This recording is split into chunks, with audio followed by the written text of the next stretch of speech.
I was looking for something that explains me how to have vaginal orgasm. And I didn't understand why, because I was not experienced that. I was only able to have an orgasm with stimulating the clitoris. And that I thought something is wrong with me. Hello and welcome to the Ejona Couples Podcast, where we empower blessed couples to deepen their love, fostering mutual pleasure, connection, and joy. So let's dive in. Welcome back to the Ejona Couples Podcast. Today we're gonna have a really exciting podcast episode. It's about the female orgasm, and I was so excited to have this podcast, and it took some time, but I'm so glad that Ejona Icka from Albania. She is a clinical psychologist specified in sexuality for couples therapy and systemic family therapy. So I'm really excited that you're here, that we can talk about this topic, because I feel like, is this not talked enough about? And I remember when I was right after the blessing, I was searching for something, to understand that and to also somehow communicate that with my husband, because he didn't understand either. So I'm really happy that we can have this conversation. Thank you, Daria, for inviting me. It's my pleasure to be here today. Yeah. And the great thing is also you are a member. You are a member from our community as well. So that's even better, that to talk about things that, other couple, you can also relate to in language as well, and to parents and so on. So that's really awesome. Yeah. Do you want a little bit to add about something about yourself, or is it okay to just jump right in? Yeah, I would love you to share a little bit how I started, because most of the people Yes. ask me like, Ejona, how you get inspired to study about sexuality? And actually, when I share even with my friends in beginning, or the people that I just get to know, like what is your profession? And when I mention that I'm a clinical psychologist and sexologist, everyone reaction is like, wow. In beginning it was a little bit difficult, but then after you get used to. But yeah, as you mentioned, I'm a member of our movement, and in our movement we don't speak about sex. Actually, we don't speak about positive sex, because we speak a lot about fall of man, and we mention often and what we know very clear, what we don't need to do, but then we don't talk what we have to do. So this is important. And one of the inspiration, it came from the chapter 2, Fall of Man. It was really interested for me. I was interested in that. And then most of the experiences then when I faced with Korea culture in sauna place, we don't have sauna in Balkans. We don't have sauna at all in Albania. When you face with a different culture, then you have to show up in front of a lot of other women as your mother created you. It was a huge shock for me. It started there. So after I realized that, definitely is important to know how our body is created, to respect our body, to love our body. I love it as a true father brought this part that is the sexual part there, is a holy place there. And if it's the holy place, then it means like we should meet often and we should not just but to meet. You have to know how it works, and then you have to study, you have to understand, and you have to love that part. But for most of us, also for me in beginning, it was like kind of taboo. And then also what we came from the deep studies or even information in our movement is like, it was the first mistake of that two first people did, Adam and Eve. It was connected about sexuality. And then, somehow you get this stop, you shouldn't do.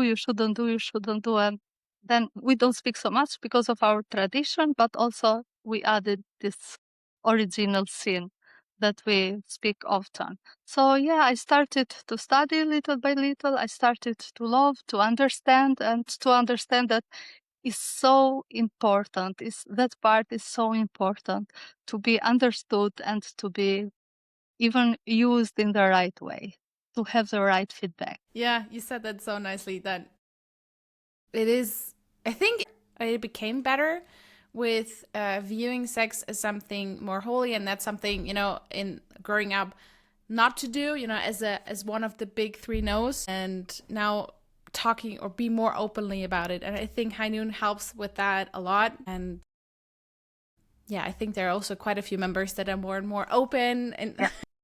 also for the future with their kids as well. So to see that as something holy, and as you said, like, as you know, it's the holiest place of holiest, and it's where we should meet a lot, and where it is where we can learn also to talk comfortably about it and to know more about it as well. So yeah, appreciate it that you.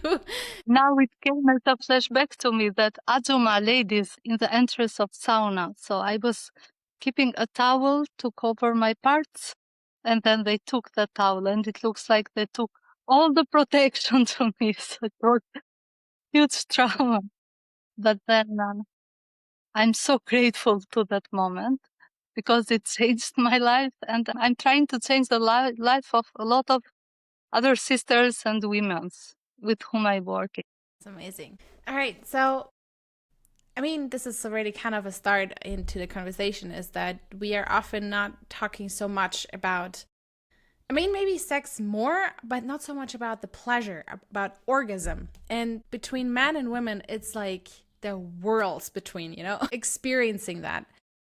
And so, what impact has that on a couple when we don't talk about it? Actually, sometimes we cover this with the normal word, right?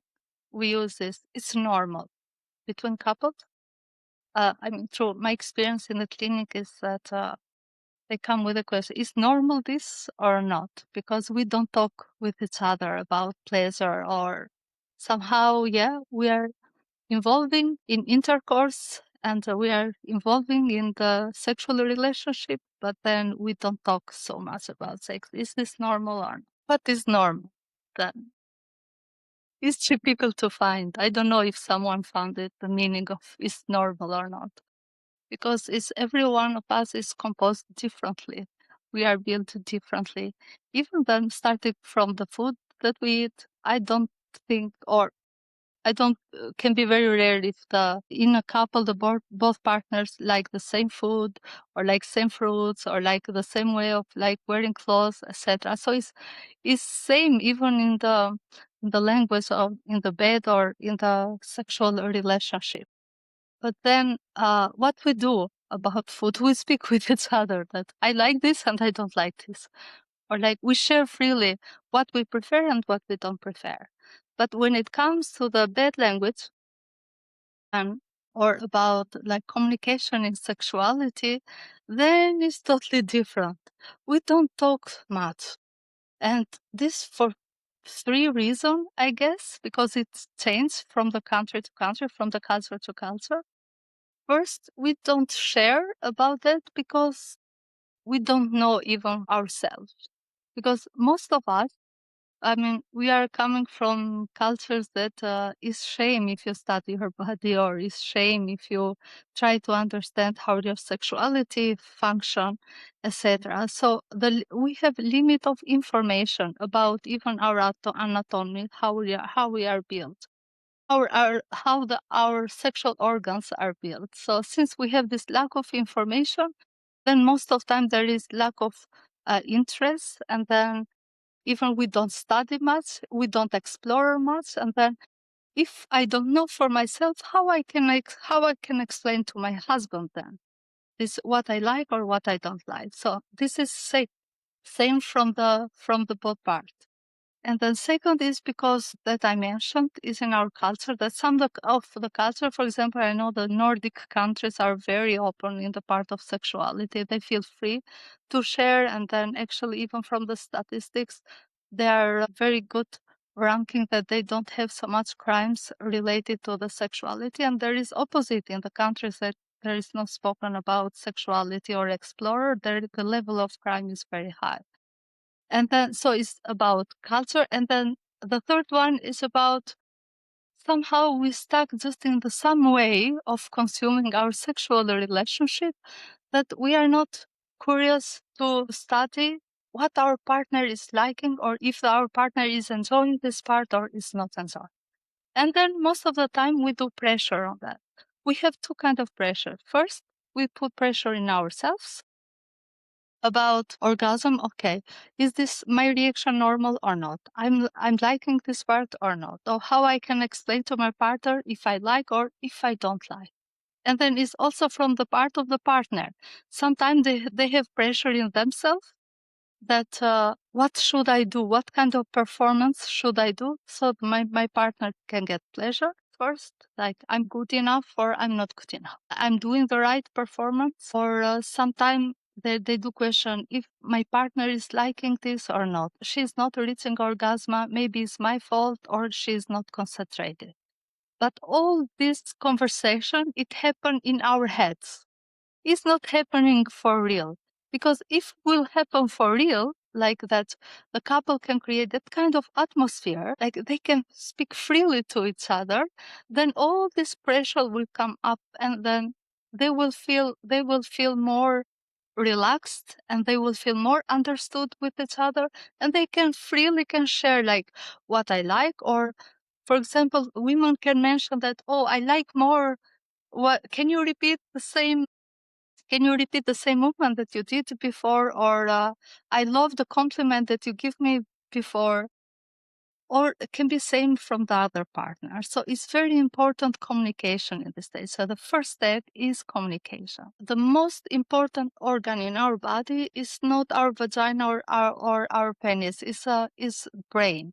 So since it's brain, that it means like is for women is very important what we hear and should start with communication, with safe communication, with a good communication. And then if it works very well here, and if our husband create this safe atmosphere, this is why God gives to our husbands big arms, bigger than us.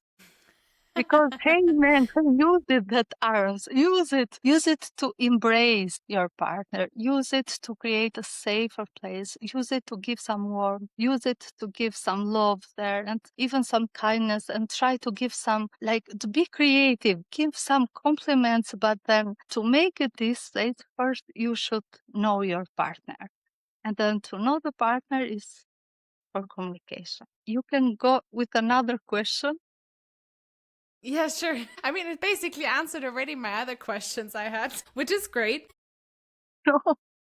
Because yeah, it definitely makes sense to ask on one side, you know, what is that normal to do that? But as you said, it depends on the culture. It depends on the family you grew up in and your surrounding in the culture and so on. What is actually normal, right? We cannot share with our partner what we like because most of the time we don't know ourselves. We don't know for ourselves Right. what we like. For example, like many years ago, without starting my studies, I know it very clear that what kind of food I love. I love beans, how my mom cooked.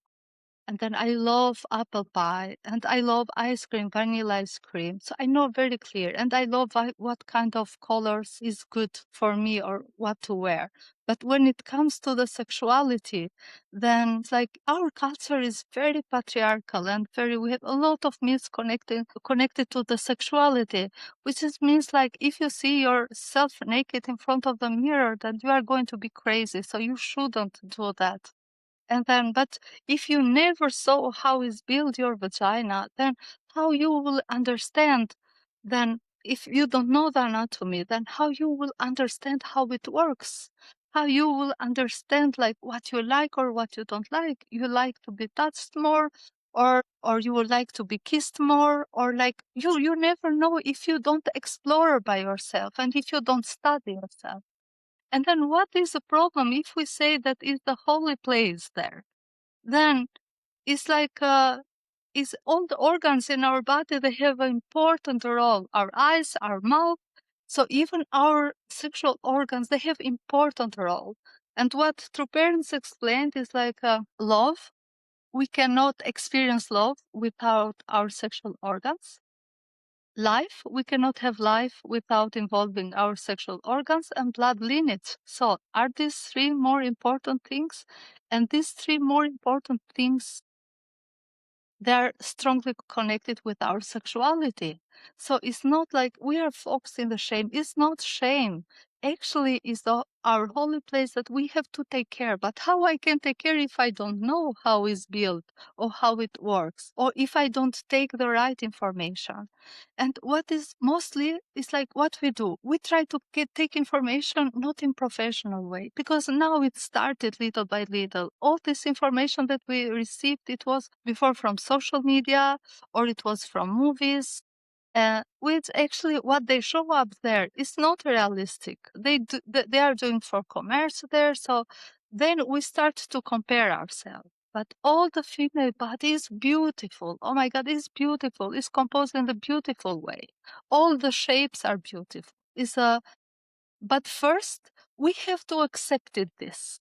First, I have to feel confident with myself. And then he's saying now I will go back to the sauna because it's like, I want to share this, it was very important for me. The first time that I went there, I'm surprised how they didn't call the police, because I was just looking everyone, not because I have some sexual thing, but it was first time for me that I saw so many women naked. And then I was trying to find a corner to cover myself. No one was looking at me, but I felt ashamed. I felt ashamed that I was naked and nothing was wrong, but I was feeling so bad. And then the second day, I tried to do same, the third day, but after 1 week, I was walking as a ballerina there. After 1 week, I saw that everyone was enjoying shower, sauna in different ways. No one was looking at me. And then I started to see for the first time, it was mirror up. And then I started to look myself. It was the first time that I saw myself naked. And then I started to observe and how I was built. Come on, like you can know everyone, but you don't know yourself. And then how this is supposed to be working with your partner if we don't know ourselves and if we don't accept ourselves. And this is very important. In bed is very important, the self-confidence. It's like 50% is self-confidence, because it's like what I'm going to offer. And then when a couple come together as one, is that we share the all energy. When we are one, we can feel how our partner is feeling. We can understand easily if our partner is there or is not there. But it's same. It's same for us. Our partners feel if we are there or we are just physically there. Because for women, we are the most beautiful being in universe, but most complicated too. Very complicated. For our partners, it works like is even how they have the arousal or how they have desire, it works very quick because it's connected with what they see. So the reaction is very quick, but doesn't work same with us, doesn't work same. And this coming that we are really reacting towards stress, depression, anxiety, and then children, and then a lot of things to do. And at our work, we are more taking with us all these things that I mentioned. Then it's difficult for us to shift in one moment or in 1 minute from from a mood that is like we are worried and then concentrated to find solution for everything, then to focus in ourselves and then to experience pleasure. It takes a little bit more time. And then here is the most important role of our partner. They should understand that we are not their property, but we are their love. And they should feel that. When we marry, it's important for us to marry with a man. And to marry with a man, not with a boy, to marry with a man, it means like, they should use their big arms to embrace us and to create that little space, to create that safe space, and to create that atmosphere that we should feel, okay, I'm safe now, and I should focus. I should focus to experience all this magic moment with my partner, and then to experience all this positive energy, and I can concentrate in myself. So this is the duty of our partner. Definitely, they have to create this space. Definitely, they have to create a space. One of the problems that is difficult then to shift is because most of the time our partners, they are acting as a boys. But then it's difficult for us if we are in the position of mother first for them, taking care for everything, and then not in the normal way, but most of the time taking care for everything. And then it comes the moment then, okay, now I'm not anymore your child, but now I'm your husband. So let's involve in another relationship. It's very, very difficult for a woman to shift this part. Yeah, So I can relate with that. yeah, so our partner really have to reflect on this. It's you cannot make love with your children. So it's like if our partner are children most of the time, then it's difficult to shift in our mindset that okay, is my partner now. So it's very important, it's like because it's connected with the pleasure in the end. I mean, we can have sex, but then it's difficult to have pleasure and orgasm. It's because it's totally different, like to have physical and to have your emotions there and to have your spirit there and to experience everything. So this first is very important. So they have to understand that they are men now and they should behave as a man. Like men. This is important. And second is that they have to be curious and to explore a little bit more. There is a part, very small part in our body. It's called clitoris, and actually wasn't known many years ago, or actually because it wasn't given much importance, like to woman pleasure. But now, thanks God, yeah, like there are a lot of studies that shown that clitoris is created just for one purpose, for pleasure, and clitoris, like, is there isn't nerves like ending around clitoris and then around clitoris, but how to say in English? Vulva. The Yeah, vulva. vulva and clitoris. It's because like when I was like when I got blessed in 2020 October, and then a year into our blessing, maybe not, like, yeah, a few months after we started our sex life, I was looking for something that explains me how to have vaginal orgasm. And I didn't understand, like at that time, I was like, why? Because I was not experienced that. I was only able to have an orgasm with stimulating the clitoris. And that, I thought something is wrong with me. I thought, and because I heard other girls talking in my school also previously that they were able to have that. And I thought it was like, oh, that's normal, but I'm not normal because I cannot have that. So I was researching and trying to figure out how to have that. And I didn't find anything, like no podcasts, no nothing about anything about female orgasm or vaginal orgasm or clitoral orgasm. So I was really frustrated and I wasn't talking to anyone. So, and then just very recently, I think a few months ago, somewhere was written, I saw it on a social media post, that only 18% of women are able to experience an vaginal orgasm just with penetration without the clitoris. And that was for me like, whoa, wow, what the heck? And then I was sharing that with my husband and he's like, whoa, what, really? Because he was like, not all the time. Sometimes it happened. He was like, maybe you don't stimulate. And I was just like, I would just give you the orgasm with my penis. So maybe he feels better about it and I will have the orgasm of the century or whatever. But yeah, so I would love to hear your take on that. Yeah. Oh my God, what a question. So first, anytime that I listen to this data, like anytime changing, because it's like there is just a group of women who are asked and interviewed. And it's like, Right. we don't know exactly somehow what it happens in there. But definitely it needs, like with the explorer, is very important. And then it's also important to understand that not everyone will have the both kinds of orgasm. So can be with stimulation of clitoris, can be just with penetration, or can be a combination with both of them. So we react totally differently. But the first mistake that we do, that we are focused in the objective. It's like, I want to experience an orgasm, and then why I'm not experiencing an orgasm, etc. Then there is a lot of pressure there and tension too. And then this tension is like in both partners that I mentioned. It's like sometimes we create conversation in our head, but we don't mention this conversation. And then we feel this tension energy.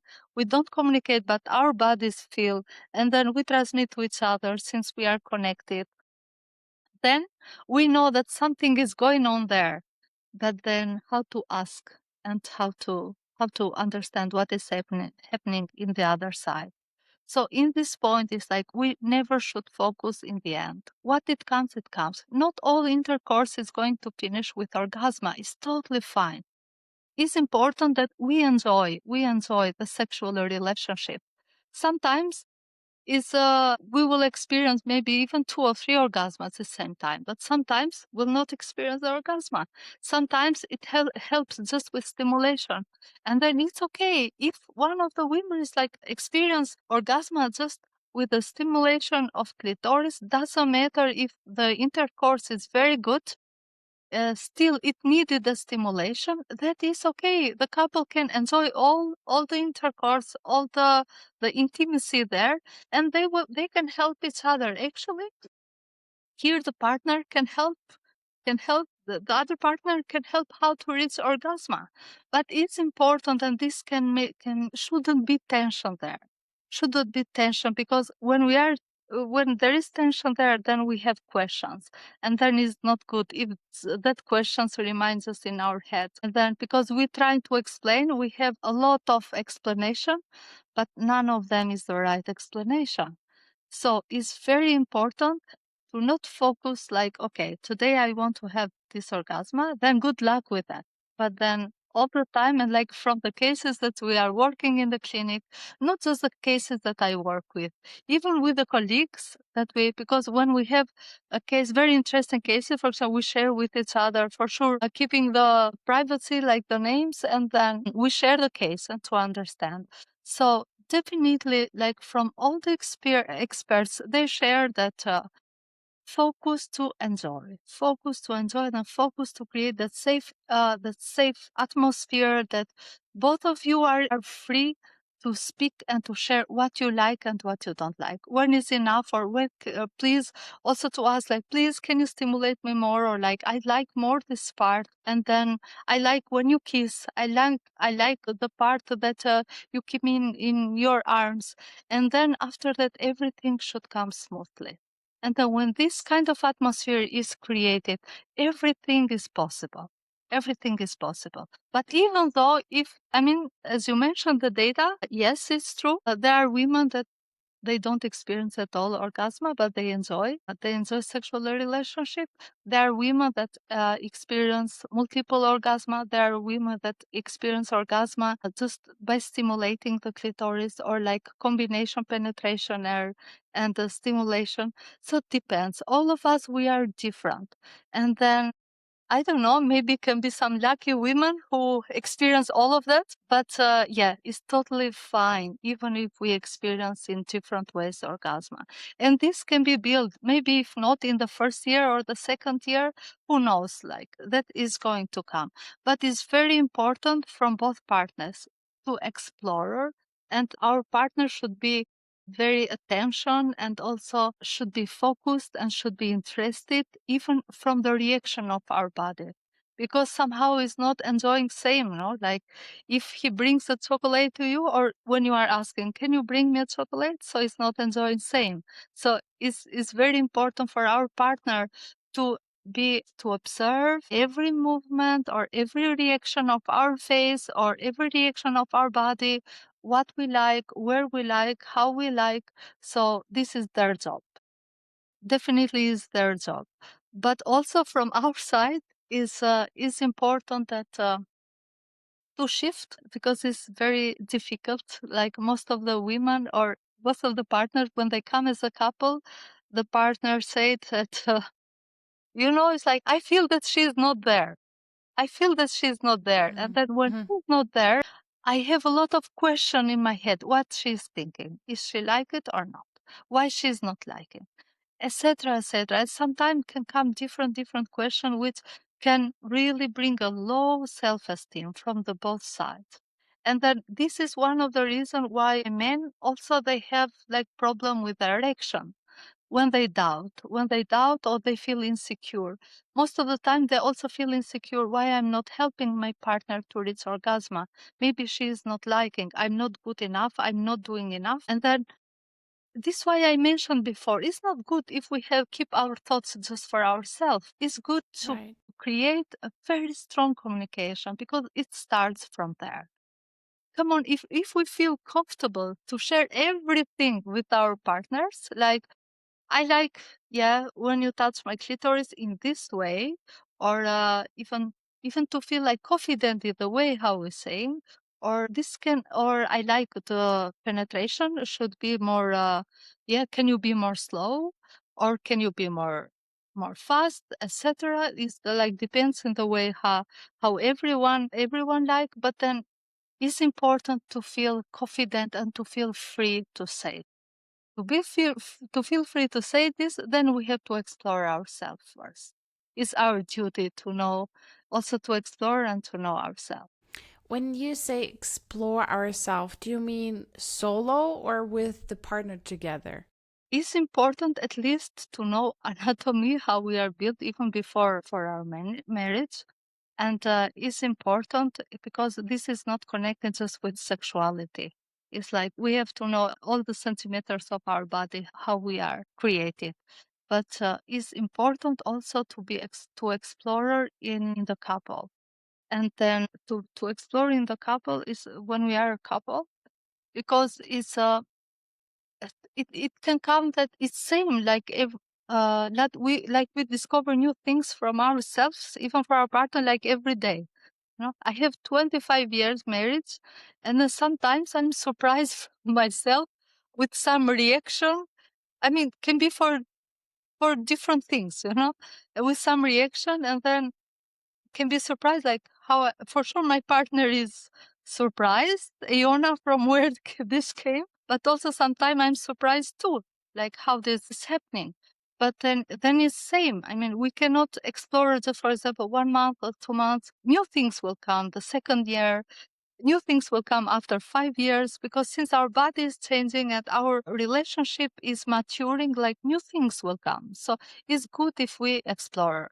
But in beginning, it's important to be first to create this safe atmosphere to feel, because for a woman it's very important. If we want to reach orgasm, then we need it to feel safe, understood, respected, loved, and then should treat it with dignity. So this is the responsibility of our partner. But then we should give this back. Right. Okay, what I hear is that is like exploring on how things look, or to have the knowledge on how in theory certain things work, or like, visually know, okay, this is like the vulva, this is, the clitoris, this is the entrance into the vulva, to know the anatomy of basically your sexual organ, but also like to know, okay, this is like to look at oneself's body. I guess I would love to go a little bit more also deeper on the topic female orgasm, on like what types are there, like what types can be experienced, Yeah, we can. Lastly, women report that stimulation of clitoris is bringing them more intense orgasm and strong orgasm. Because also the way but the way how they are approaching this is like it takes a little bit work, and it takes a little bit study there. It's like the way, because all women are different, and then girls and women are different. So it's very important to, I mean, we can give information, but then it's personal work then to do homework uh, in couples to do that and to understand. But definitely the strongest orgasm so far is reported by stimulating of the clitoris. And then that is also more preferable from the women, because it's more, it lasting more and is more intense. But then also penetration orgasm, also that is one of the ways, or can be combination of both of them. But then each of the orgasm, then it needs specific techniques. Clitoris orgasm, it needs more foreplay. Is correct in English? Yeah, it needs more foreplay, and then it needs more like that partner have to dedicate himself to focus more in the partner's body, and then to uh even with it, it can help with massage, it can help with kisses, it can help with kindling. It can help also with all the energy, even with compliments, with everything. The dedication should be there. But then with the penetration orgasm, then is in intercourse is the dedication of the both partners. And then it shouldn't, it's not just the partner, the male partner role when it comes to the penetration, because in this point it's like if the partners focus more in themselves, then it can, I mean, most of the couples report and they experience orgasm, like penetration orgasm, when they focus more in themselves and not to focus more in the partner, or like, is my partner liking or not? Because then you are in two places and you are not just in one place. Like, you cannot just focus, you cannot be focusing in your body that to enjoy pleasure, but also you are thinking, then is my partner liking or is not like, I mean, is she enjoying or is he enjoying this part or not? So with penetration orgasm, it's very important if the both partners are focusing more in themselves. Like, because if we are focusing themselves, like the pleasure it will is more intense. And then this is felt, as we mentioned before, when two bodies are one, then this is strongly connected. So it's just one energy. There are not anymore two energies there. So this is important, like combination of both partners. And after that, so when we have a combined orgasm, so with penetration and the stimulation, then when one of the partners come first, so reach orgasm first, then is okay if the other, to help also the other partner. So to focus more in the other partner and to help to reach the orgasm also. On one side of it's talked a lot about foreplay, how important it is, and often like it's not just the 10-15 minutes in bed before the actual intercourse, but it's actually kind of the build up throughout the day, throughout the relationship, right? But then actually, how important is the afterplay, let's say? Well, how important is the time afterwards, or what is good to do in this time? Yeah, as I mentioned in the beginning, we are the most complex beings in universe. Yes. It's like I was invited with my husband in one workshop, which was connected with my work. And then one of the professors, he was from Poland, and he was mentioning that, it needed it needed that for foreplay, it also needed with after that. And my husband said, "Oh my God. So it means like half of the day it needs to be dedicated just to that." He was like, but we have this communication now after 25 years. And then I really see how much is affecting our sexual life when we have confidence and strong communication together. Like the more like you are becoming as a good friends, that it means like with a good friend, you are very open to communicate and then feel understood. But if we reach this communication with our partners about our bedroom, then it's like we have victory. Definitely, it's like because it's connected with orgasm. But I will start with the foreplay. I definitely should be started since before, even coming from work. It's like I know there are a lot of situation problems, children or like even new couples, they don't know each other very well, but still is good to start with something. It's good to be creative. Yeah, I'm mentioning a lot this word creative. Just like call before going home or like even if your partner is at work, hey, see you tonight, and then I can't wait to have you in my arms, or like I'm curious what you are wearing tonight, or I don't know. It's just like be creative for some things because it needs just one stimul, and for us, it works like that. This stimul can open, yeah, can be strong and open the day because it's a preparation, as I mentioned before. So it's our brain. It means like we have to, it's very important what we listen, the feedback that we are taking from our partner. So as it's important a foreplay, then it's like we need its time, 30 minutes or even more to be in that mood. Then it means like also we needed that time to go back slowly in the normal. What happened mostly with men is like after intercourse or after sexual relationship, they get so tired. Most of them, they complain.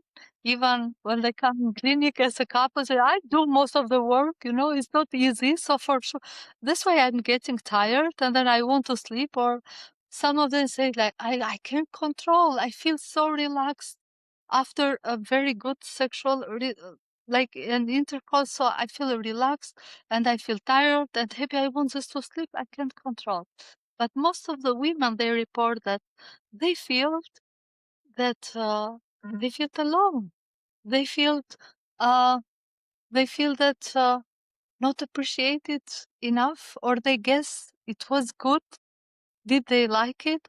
And in that moment, they want again that space, that safety space, that uh, yeah, I like also to calm down in the safety place, and we want to feel loved again, and then to be in their arms to enjoy everything until the end. Otherwise, it's like, but this is problems is everywhere. It's everywhere. It takes a lot to educate men, I think, at this point, because yeah, most of them that come at this point, I'm tired, I'm relaxed, I'm happy, I can't, even though I want to do something. It's like, okay, here you have my arms. But then most of women, like, at least at our clinic, they said, I don't like when I listen to him snoring, and then I'm still awake, I'm still awake, full of energy, and it's what to do. And then I started to guess and to have questions. So yeah, it's very, very important also that part. Also that part.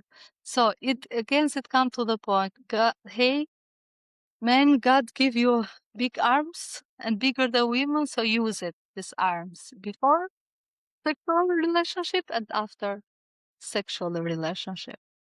I was thinking also that maybe it's important also to speak a bit about the stress that men are sometimes they, or how the stress affected sexual organs, and how this is interpreted time by time from both partners.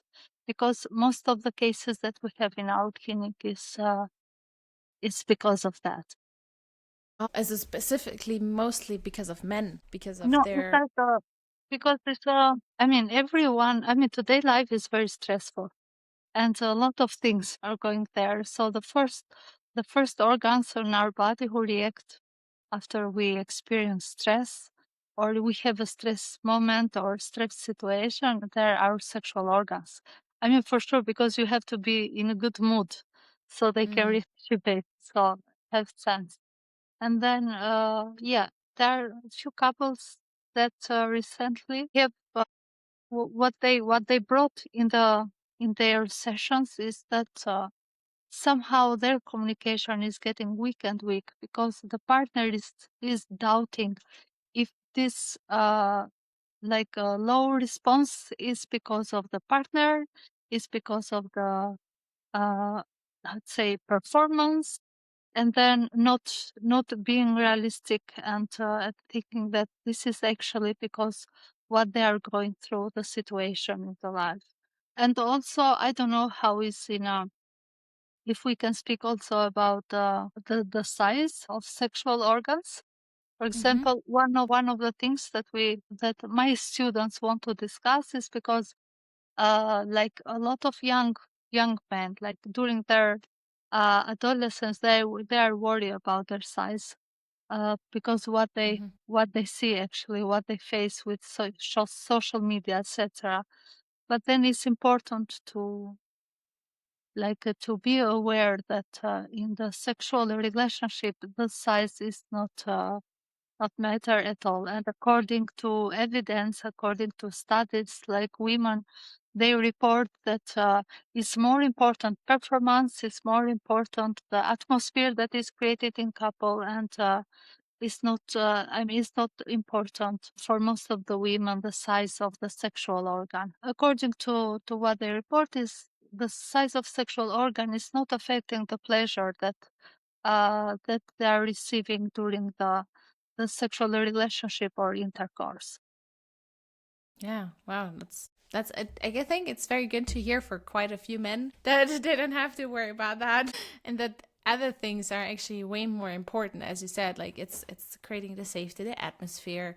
It's like the foreplay, or the creating the connection between each other is the important, and that creates a very good pleasurable experience and an orgasm for his wife. So that's very good to know.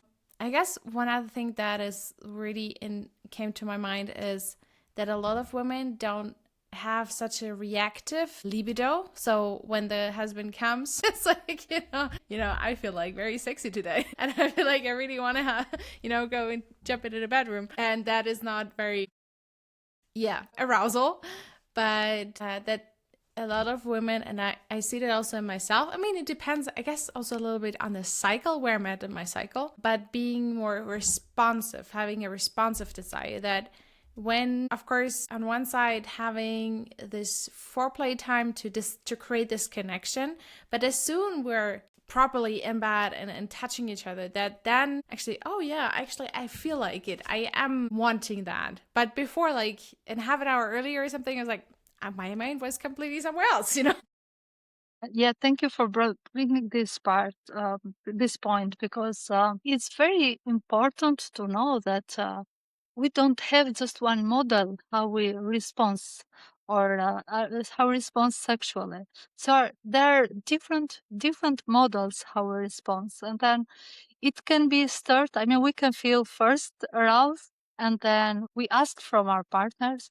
It can be like that we are asked from them, but then it needed little bit work there, so we don't feel in good mood, or like maybe not today, but still with some amazing words, with some amazing kisses, and with the right way, we just say like, okay, then wait a minute, because I'm feeling different now. Maybe, yeah, I am for it. And then also maybe it comes like, is not every time, for sure, also you notice, and I'm pretty sure even all women, they notice. I don't think we have same response every time. Every time is different. Sometimes can be in the morning, sometimes can be in the evening, sometimes can be also after you take a good nap during the lunchtime. I mean, you never know. Sometimes can be a romantic movie that we take stimul from there, or can be even a good massage to your feet. Then you want to continue, not just to your feet, etc. So it's like we shouldn't be worried about that. And sometimes it's also good that if we are not in that mood, and then, but it's okay to give the way how we explain to our partner, to not be rude, or to not be just rejected, like, I'm not in good mood, not today, no. But it's okay.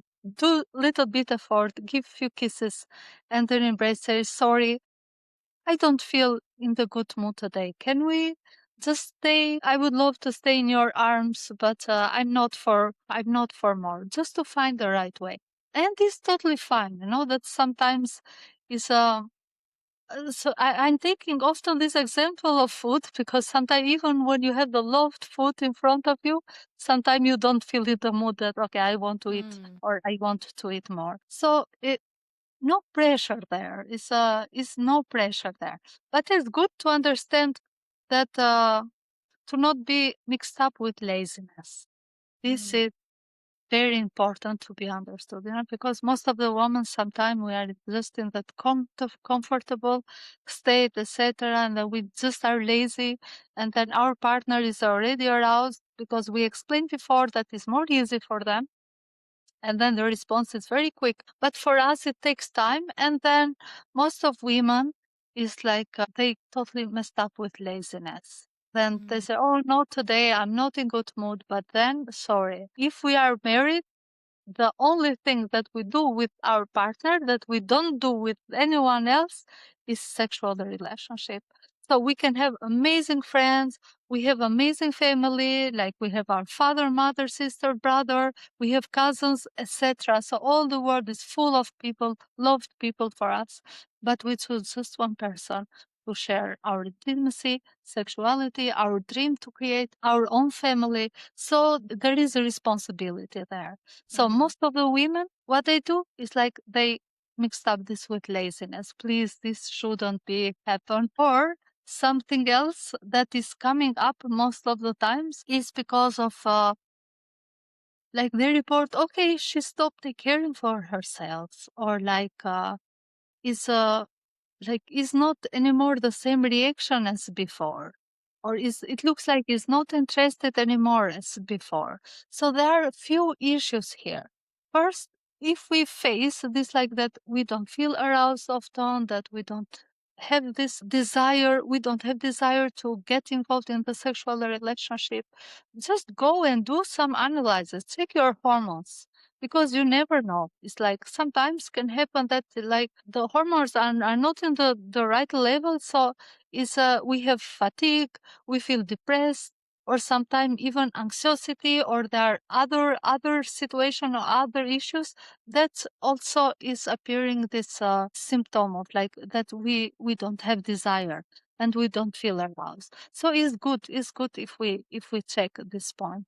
And also it's important that the hygiene is very, very important, like that couple before starting sexual relationship. In that cases, that is when you make it with plan. Otherwise, there are some spontaneous and more than welcome situations which couple is enjoying more than actually the plan situation, let's say. But it's important to keep the hygiene because you never know, and then you are going to lose an amazing experience if you just said, okay, please, can we stop here because I need to take a shower. It's good to not to not lose that pressure moment. Right. And also, for example, one other important thing that I want to mention is that when we go out for dinner, we don't wear pajamas. When we go, for example, for coffee or when we go in wedding, we dress well, etc. Then, and it's important. I think it's important that we can take care for ourselves, also for our sexual relationship, for our intimacy. It's important also to understand, and to understand what makes us feel more comfortable, more sexy in that part, because we are not going in conference when we are going in bed, and that to wear suit. No, you have to feel sexy there. So just invest in that part, invest and buy few nice things that you feel sexy in that and you feel comfortable. Actually, it's amazing if the couple go and buy these things together.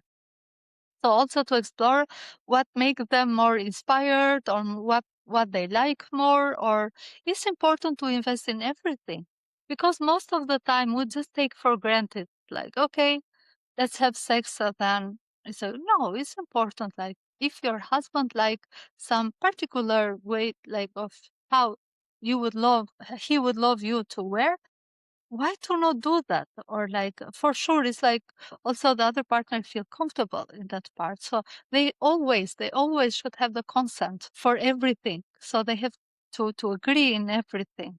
But also it's important to dedicate time. So we dedicate time for everything, 8 hours in work. We dedicate time for friends for coffee, to visit our family. We dedicate time for different events.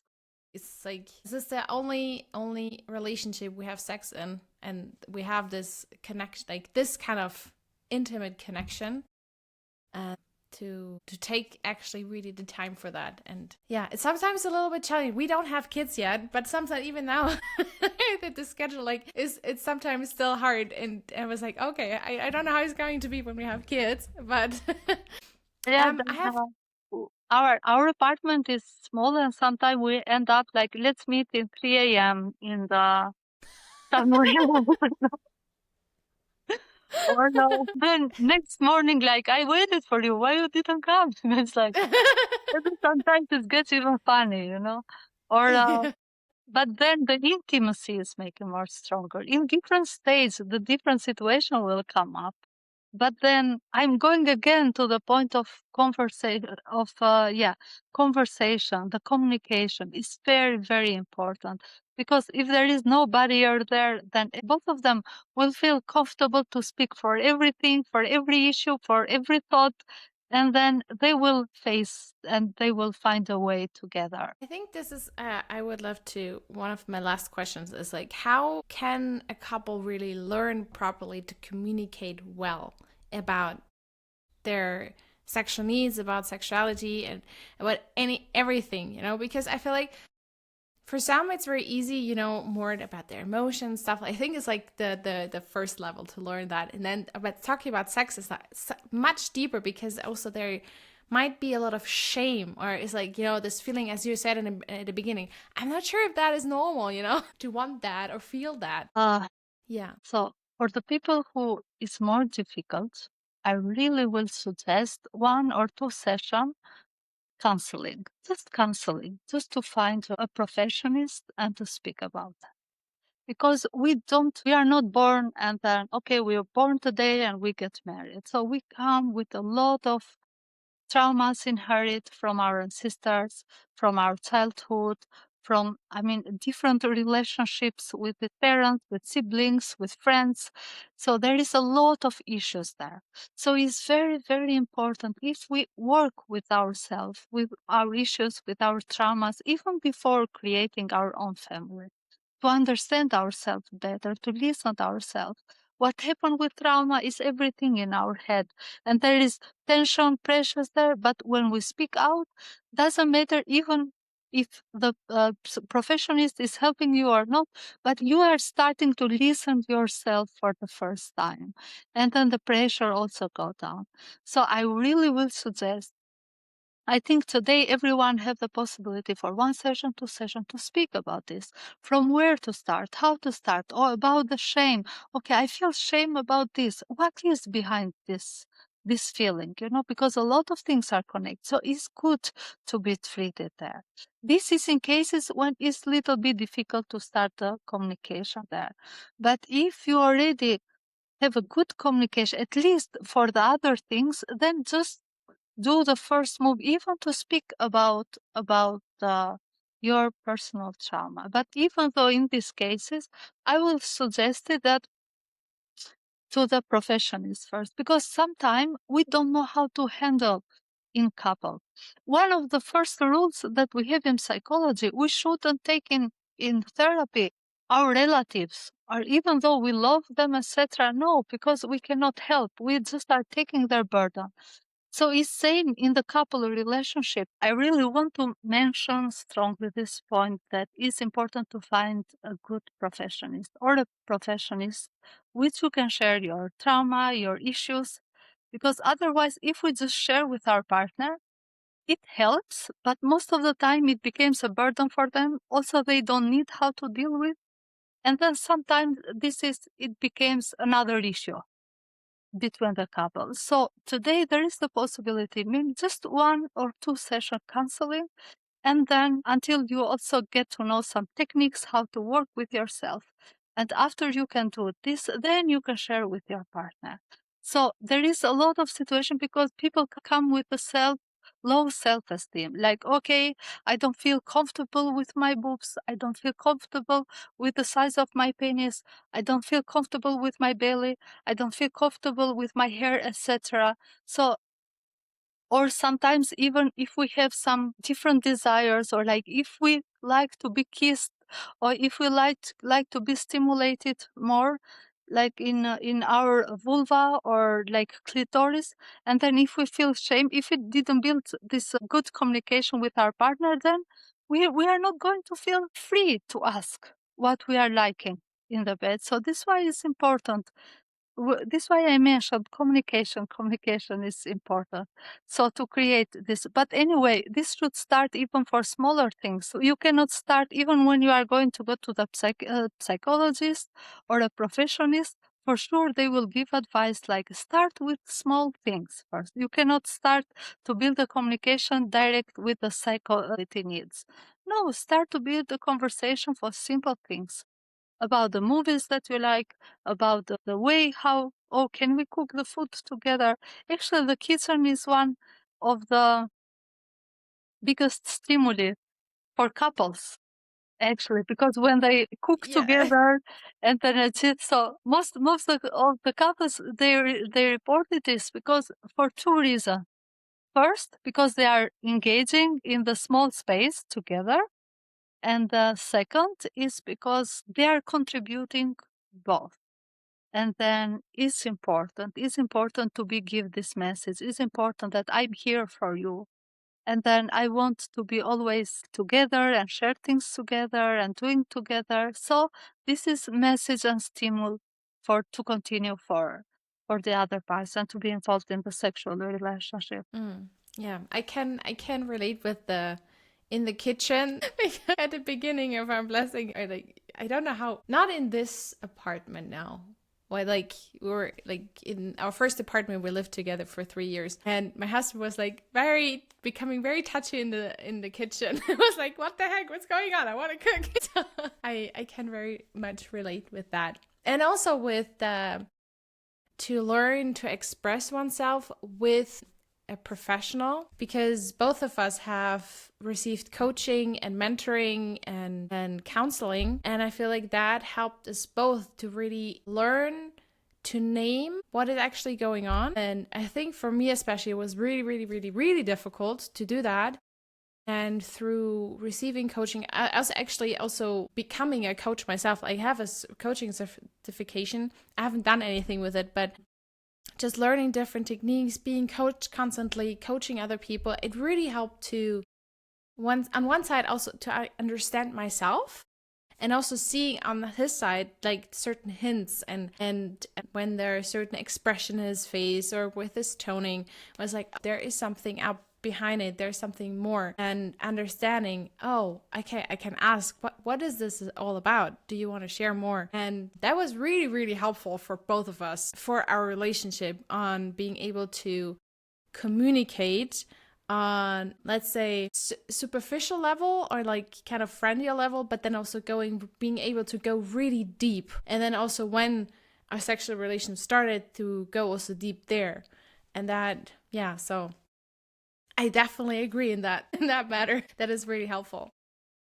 Daria, if you notice, like time by time, with like your question were direct to orgasm, and then my explanation again go to the communication. Yeah. Sometimes we are eager to learn and to explore more, and then we think that, oh, there is something hidden there, and then we should look there, because we don't speak so much for vagina and penis. So yeah, definitely I want to learn more to understand how we can explore, and then how we can experience a pleasure, or how we can reach orgasm. That magic is not mostly there. It's like magic is here, and then is in our mind, and is in our heart. And then the larger, the more, as I mentioned before, the most important part, sexually part in our body is brain. And then the largest sexual organ in our body is skin. This is why for women, communication is number one.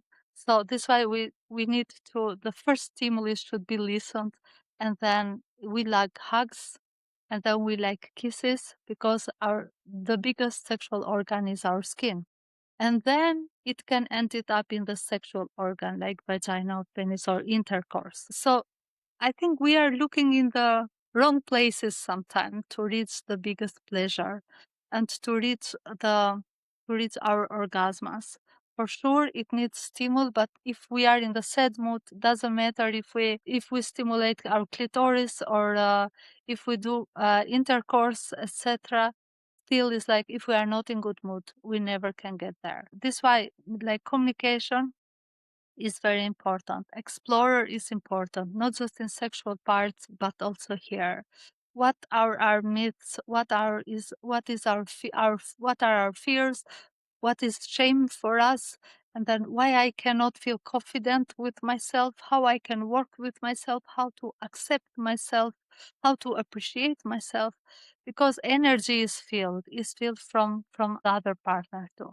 We can help each other a lot, but when it comes to the sexuality, it's important. Also, we can just to find time to take some advice from a professionist, because we cannot speak with everyone. And it's good. I'm happy that I know there are a lot of brother and sister now in our movement who already they are professionists, so psychologists, but I know more people that who are students, they are studying psychology, and I'm very happy for this, because we can help our member. You cannot go to another psychologist and say what we are going through or what we believe, etc., because they will not understand that. If they cannot understand, they cannot help in that way. Yeah. So yeah, it is good. It's good if we just look for help, or better to say, to reserve time to meet ourselves. To meet ourselves who is scared, ourselves who don't feel confident, ourselves who feel ashamed for few things, then to have a conversation first with ourselves. So when I mentioned communication and explorer before, we should do here communication and explorer here, and for sure with our sexual organs then later. Yeah, I think that was a very nice conclusion, because I feel like in so many ways, also talking with other people on a podcast with professionals on different topics, so many times it comes back to communication. So, and it's interesting, and it's very true that it's also in sexuality, and especially also for us women to be able to communicate, but also really connect through talking, through understanding, through, as you said, being heard, being understood, and being listened to. And that creates this safetyness, this connection, and that where the orgasm, the pleasure can really has a place to bloom, let's say. Because before it was like it's dry, it's not safe enough, and or the let's say the garden is not prepared for it. And then when there is the connection, there is the communication, there is the safetyness, and there is back and forth between the husband and the wife, then the garden can bloom. And before that, it's not, I mean, there's nothing. Without seeds, without water, without sunshine, without all the different complicated things, let's say, nothing can grow. Right? Definitely not. And Definitely so with not. all that, it can, like with all that you have mentioned already, something beautiful can be created. So Yeah, I was part of a workshop 3 weeks ago, and then with few couples, and then I asked whom of you they have prepared, how to say in English, specific clothes just for the sexual, let's say just for sexual ritual, let's say. And they was laughing and said, no, why you need clothes? Or like, it's good without clothes. Yeah, it's good without clothes, but it's good if you are prepared. If you prepare the environment, you prepare your atmosphere. If you prepare, like for example, even make it the room with very good smell, or like nice light, etc., and just invited your wife in a special way, be a little bit romantic, say a few lines of a poem, or just find something. Okay, and this is from different, and be smart. Be smart. Just try to read your wife's mood, and then be smart and creative, because you can find solution for every mood of your wife. Even she's sad, even if she's worried, if she is scared, even if she's happy. Just be smart and find a way to do the right invitation, and then you will get the right answer. Yeah. I have one last question. I have some friends where it is exactly the opposite, where the wife has way more desire and a higher libido than the husband. So how can they deal with that better?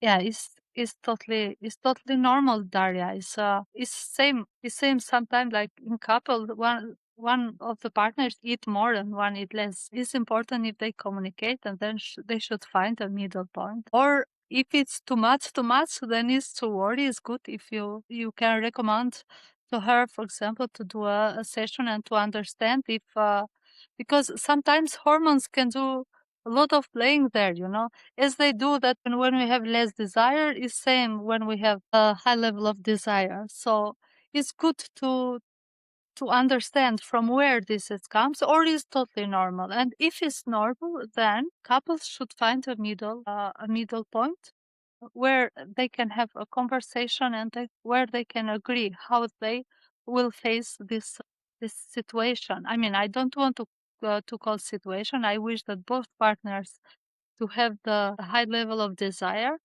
but it's important to find the middle. Otherwise, if it's frustrating for both, even for the partner who have a high level of desire, and then even for the partner who, like, okay, it's enough for me twice in week, so I'm totally fine with that. I don't want more.